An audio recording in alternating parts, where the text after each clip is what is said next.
Merci, Monsieur le Ministre. Thank you very much, Mr. Minister.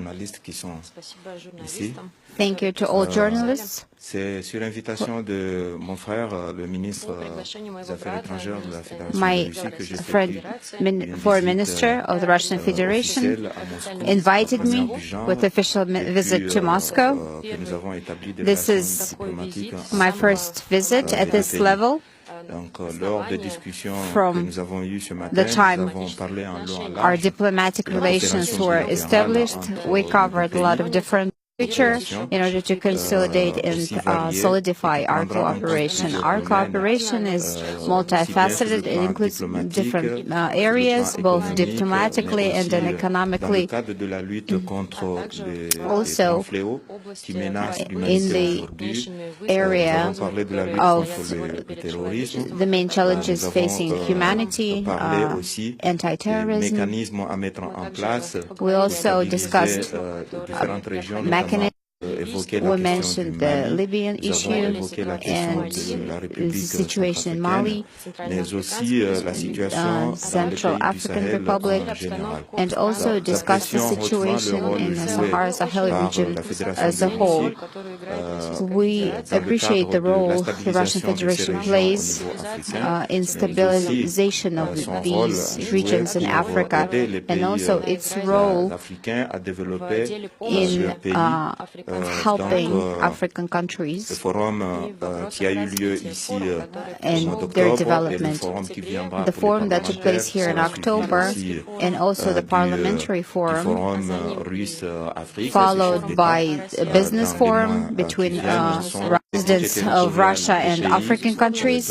It will help our relations, territorial integrity, of course, not interfering with domestic affairs. These are the principles that we share, and we appreciate the support of the Russian Federation and of the territorial integrity and unity of our country.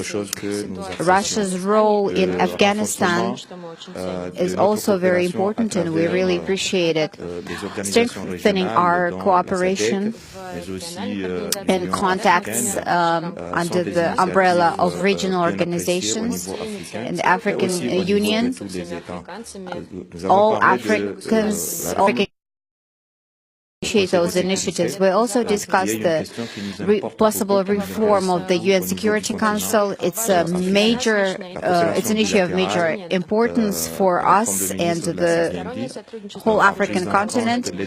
And as the minister said, our bilateral relations include some specific areas, and like he mentioned, fishing. We are an island country, as you know. Also, the renewed energy sources or food security or tourism, those are all important areas with the Russian Federation, making sure that we strengthen our cooperation in the area of security, including training our officers and our police officers, and also cooperation on anti-terror.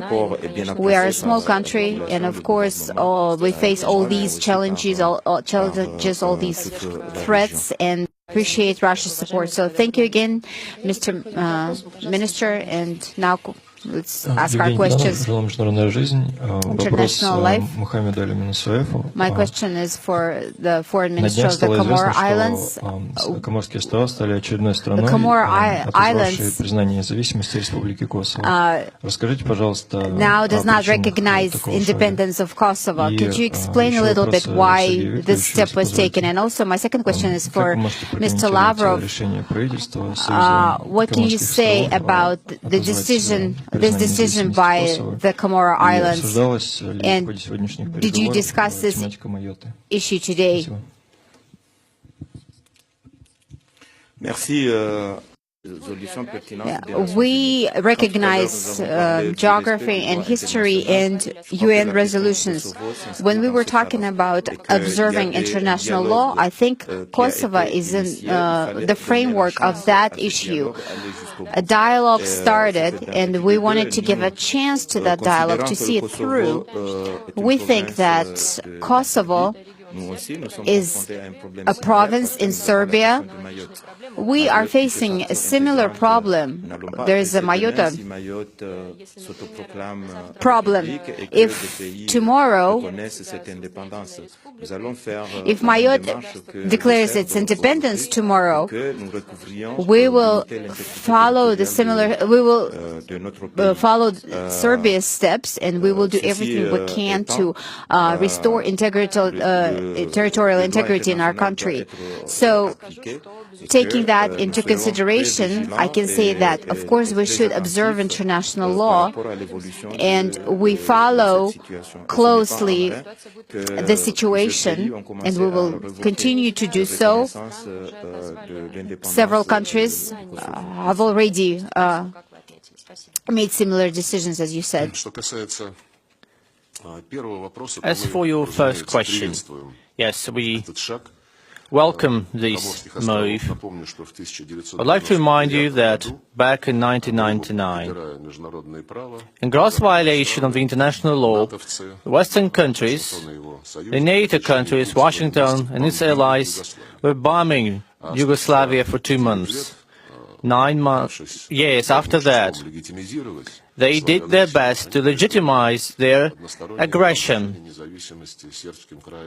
and they decided to recognize the independence of Kosovo. We will continue to insist that the UN Security Council decisions should be implemented, and I mean the resolution which was adopted on that matter. It cements the territorial status of Kosovo as part of Serbia.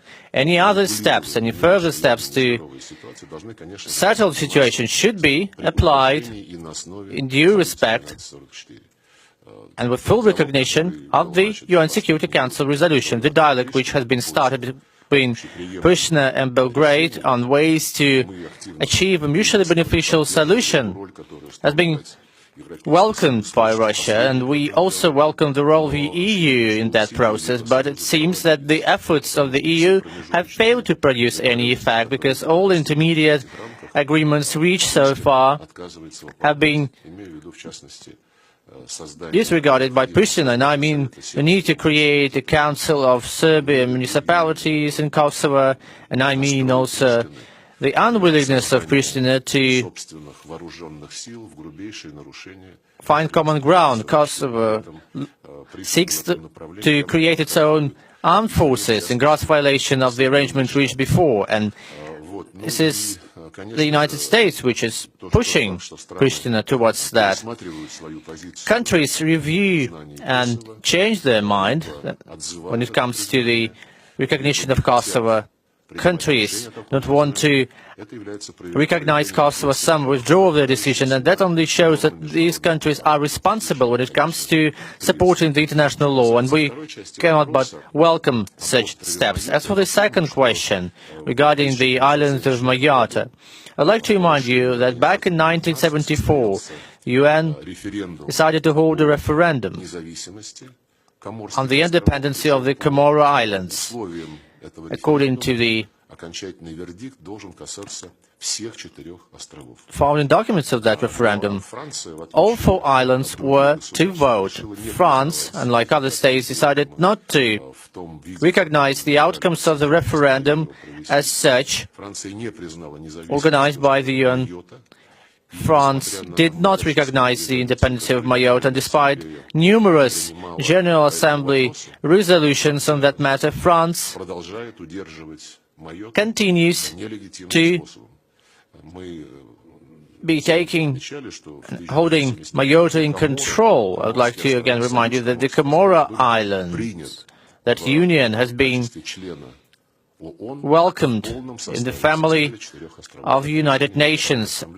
all 4 islands. That was the decision of the General Assembly. This is the basis for the very approach we all support, because that approach meets the criteria of international law. Those countries which orchestrated the separation of Kosovo and Mayotte, those countries who have been violating international law by changing regimes in countries they see it fit.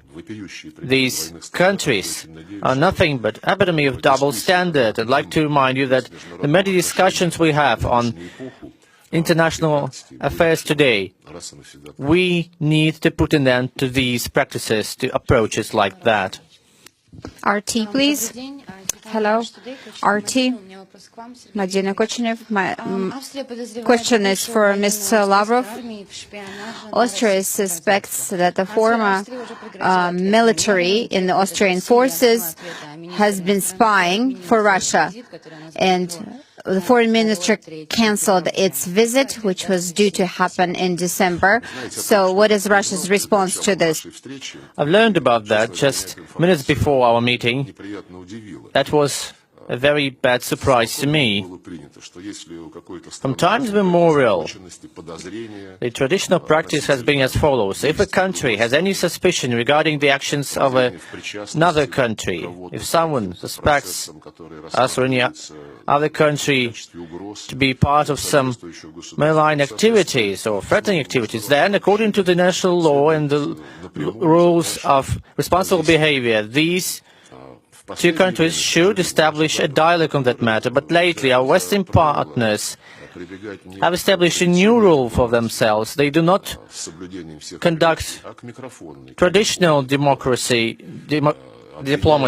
but they shout out loud their accusations, demanding that we explain ourselves on matters which we have no knowledge about. Again, I'd like to underscore that we need to follow the rules and principles established in the result of the development of our international relations.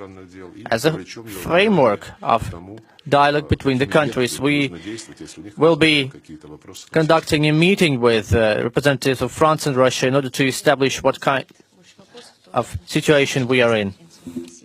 Dear colleagues, if there are no more questions, let's conclude our press conference. Thank you very much.